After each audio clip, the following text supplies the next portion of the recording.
அன்பு நேயர்களே வணக்கம். வர ஞாயிற்றுக்கிழமை ரொம்ப விசேஷமான நாள்.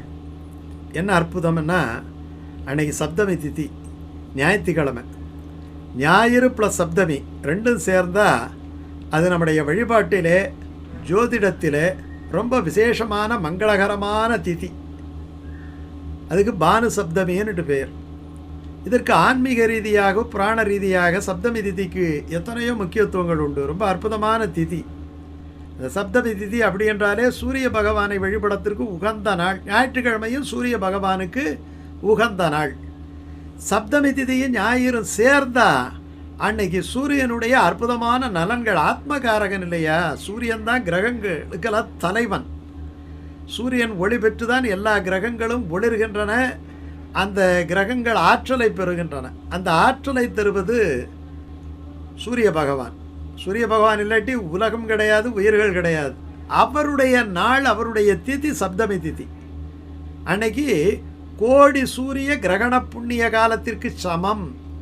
எது? சூரிய பானு சப்தமிங்கிறது அப்படின்ட்டு புராணங்கள் எல்லாம் கூறுகின்ற ரொம்ப உயர்ந்த நாள் அது. அது வர ஞாயிற்றுக்கிழமை வருது. வருஷத்தில் எல்லா ஞாயிற்றுக்கிழமையும் சப்தமி திதி வராது.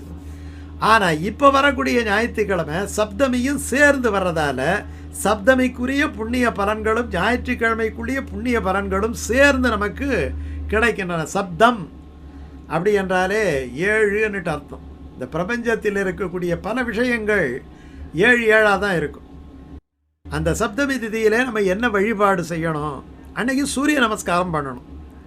ரொம்ப எளிமையான வழிபாடு. அன்றைக்கு அதிகாலையில்னா சூரியனுடைய உதயத்தை அன்று பார்க்க வேண்டும். பெரும்பாலும் 7 மணி 7:30 மணிக்கு ஏந்திருக்கிறோம் இல்லையா? அன்னைக்கு ஒரு நாளாவது அந்த விடியல் வேளைன்னு சொல்கிறோம் இல்லையா? கதிரவன் குணதிசை சிகரம் வந்தணைந்தான் கனையுரகன்றது காலையம்பொழுதாய் என்று அந்த இரவு முடிந்து பகல் ஆரம்பிக்கக்கூடிய அந்த சந்தி காலம். அந்த சந்தி காலத்தில் நம்ம தயாராக இருக்கணும்னா சூரிய உதயத்துக்கு முன்னாடியே நம்ம எழுந்து ஸ்நானம் பண்ணி ஜபதபங்கள் எல்லாம் பண்ணி சூரியனை எதிர்பார்த்து காத்திருக்க வேண்டும். என்னமோ சூரியன் வருகிறார், அவர் ஒளிக்கதிர்களை வீசுகின்றார், பகலாக்குகின்றார், நம்முடைய வேலைகளை எல்லாம் நடத்துவதற்கு அவர் உதவுகின்றார், உயிர்களை எல்லாம் காப்பாற்றுகின்றார் என்கிற நிலையில் நமக்கு சூரியனை பற்றி கவலைப்படுறது கிடையாது. ஆனால் சூரியன் இல்லாட்டி எதுவுமே உலகத்தில் நடக்காது. அந்த சூரியனுடைய வருகை, ஒரு விஐபி வருகையை எப்படி எதிர்பார்க்கணுமோ அந்த மாதிரி கிழக்கு நோக்கி நின்று அவருடைய வருகையை அன்றைக்கு நாம் எதிர்பார்க்க வேண்டும். அவர் வந்தவொடனே அவருக்கு பாத பூஜை பண்ணணும் இல்லையா? அதனால் சுத்தமான தீர்த்தத்தை எடுத்து கையில் எடுத்து அவருக்கு அர்க்கிய பாத்தியங்கள் கொடுக்க வேண்டும். அர்க்கிய பாத்தியங்கள்னா கை அலம்புவதற்கு, கால் அலம்புவதற்கு நல்ல சுத்தமான நீரை. நம்ம வீட்டுக்கு விருந்தாடி வந்துட்டால் நம்ம என்ன பண்ணுறோம்? உடனே கை கால் அலம்புவதற்கு அவருக்கு தீர்த்தம் தர்றோம் இல்லையா?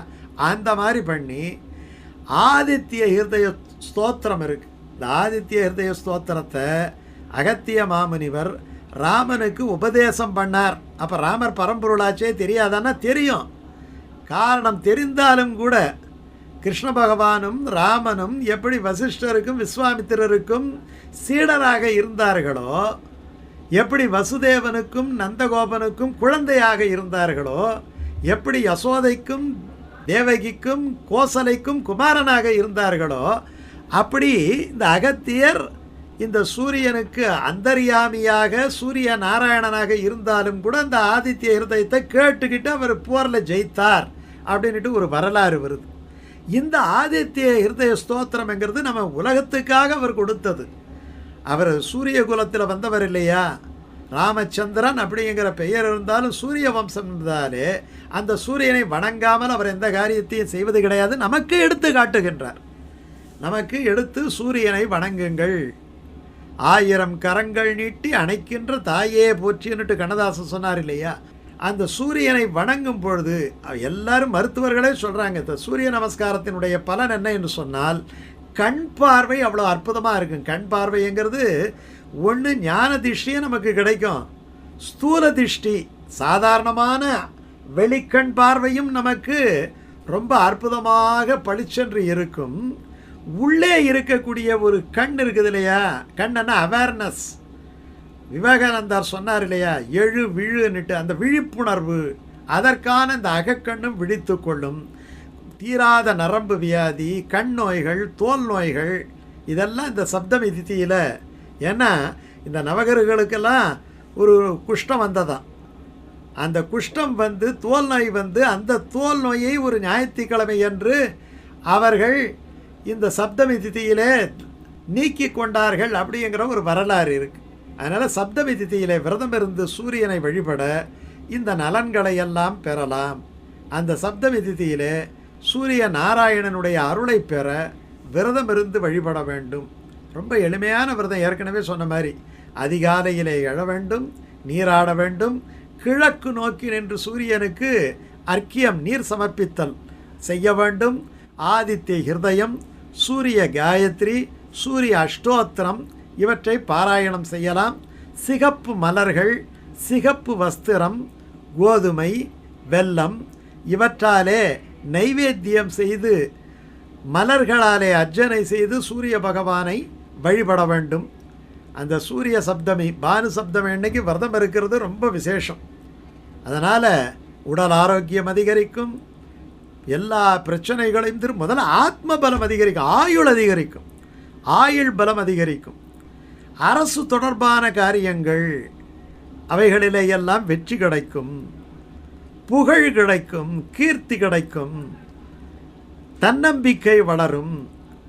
ஏன்னா சூரியன் வந்து பிதிர்காரகன், தந்தை வழி சொந்தங்களுக்கு காரகன், தந்தைக்கு காரகன், முன்னோர்களுக்கு காரகன், தந்தை வழி முன்னோர்களுக்கு காரகன். அதனால் அவர்கள் வழியிலே ஏதாவது தோஷங்கள் சாபங்கள் இருந்தாலும் அது நீங்கும்.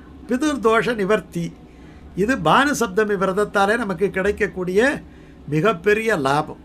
அந்த பானு சப்தமி நாளிலே சூரிய நமஸ்காரம் செய்வது, ஏழைகளுக்கு கோதுமை அல்லது சிவப்பு நிற பொருள்களை தானம் செய்வது, இவையெல்லாம் மிகச்சிறந்த பரிகாரம். யாருக்காவது சூரிய தசை நடக்குது, அல்லது சூரிய புத்தி நடக்குது, அல்லது சூரியன் அஷ்டமத்தில் இருக்கிறார், இப்படி எல்லாம் இருக்கிறவர்கள் இந்த சூரியனுக்கு பரிகாரமாகவும் இந்த பானு சப்தமி நாளை பயன்படுத்தி கொள்ளலாம். சூரியன் வலுவோடு இருக்கிறார் என்று சொன்னாலும் இந்த சப்தமி நாளிலே விரதம் இருந்து அவரை வழிபட்டால் அந்த பலன்களானது 100,000 பெருகும். அப்படிப்பட்ட அற்புதமான நாள். வருஷத்துக்கு ஒரு சில நாள் தான் இந்த சப்தமி திதியோட ஞாயிற்றுக்கிழமை வரும். பானு சப்தமி நாளிலே சூரிய பகவானையும் குலதெய்வத்தையும் இஷ்ட தெய்வத்தையும் நாம் வணங்கி பேரருள் பெறுவோம்.